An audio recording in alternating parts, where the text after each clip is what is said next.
Ronnestrand checking in from the spring sale.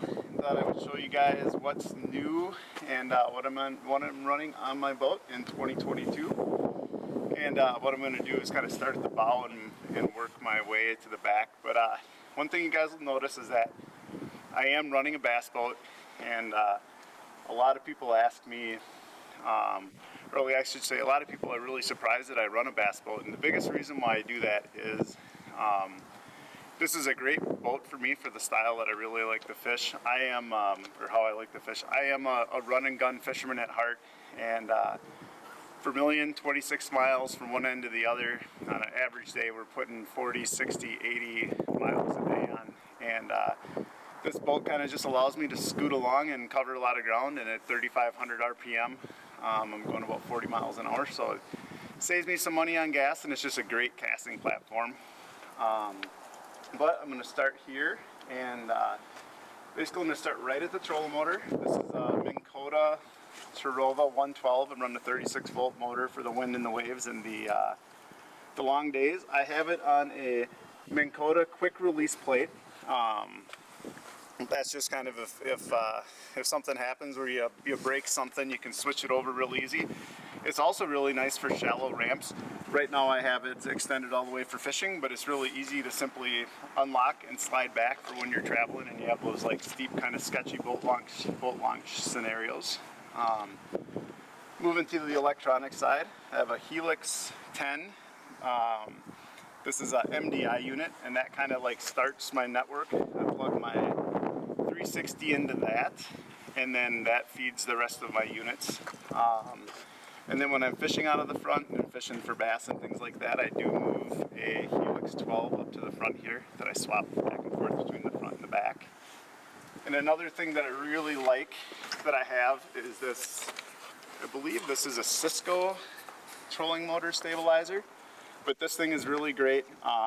If you're not running a trolling motor stabilizer, you're just kind of costing yourself a little bit of money. Eventually, everything will kind of wear out with your frame, and in worst case scenarios, this in really rough water, this will prevent your trolling motor from deploying. I kind of learned that lesson the hard way. I've been running this for a couple of years now, and it's been absolutely great. I'm also running, for the first time this year, some of the Garmin Panoptics and Live Scopes, and this is a cornfield crappie mount to a Garmin Panoptics transducer. That's the PS31. I opted to go that route off the front of the boat because it's a little bit of a wider angle, and it's a little bit, because it's a wider angle, it's going to be a little bit more forgiving with finding fish out in the middle of the lake and trying to line a bait up and get close to them and follow them around.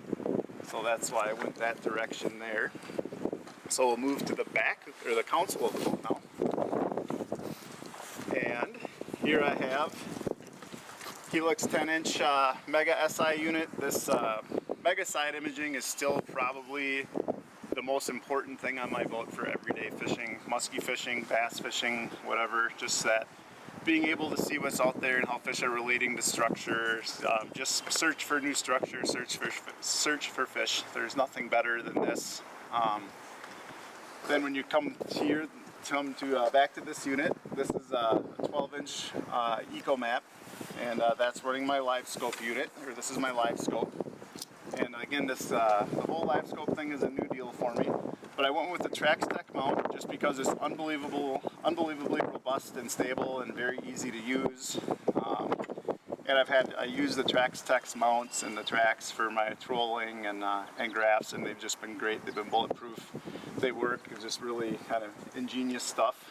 And then on the graph there on the console there, that's the unit that I'm running my Panoptics off. So this is my looks left, and then this is going to be my looks right unit. So this is going to be where I'm spending a lot of time. This is definitely more of a setup for more your road hunting, your searching, than it is for your fishing. If you've got a lot of guys that are bass guys that are watching this, this is a little bit more untraditional. This is definitely more of a musky setup here, but this is where I'll be spending a lot of time this summer. And then we move to the back of the boat here, and absolutely love shallow water anchors. These Talons have been great for me. Those are Talon 12s. great for docking, great for bass fishing, great for crappie fishing, but I do still like to roll into some really shallow areas and put those down, turn the electronics off and just kind of sit quietly and then make a couple of really pinpoint casts to areas where I know that fish are just kind of getting a little bit different reaction to them. It's a little bit stealthier. Let's see where I can start. Alright. One thing that I have and love and still use all the time are my Minn Kota's talons, but where I'm going to start with this is I have these on a trim and tilt bracket, and these are really nice. You just push this lever down, and if you got to get under a bridge or in a tight place or for storage or a garage, you can just tilt those back down like that, and it's incredibly convenient, really nice and easy. And if anything ever happens where you're not going to be able to, something happens with your talon, you're not going to be able to use it, or you have a problem, you can just tilt it down and it kind of can get you out of a bind. But those are an awesome product and really cool design. And then on the back, that's my Helix 12. Again, I have all of the Humminbird units are networked together, and they all share, so that's where I get side imaging in the back of the boat and 360 and GPS. I also run auto chart.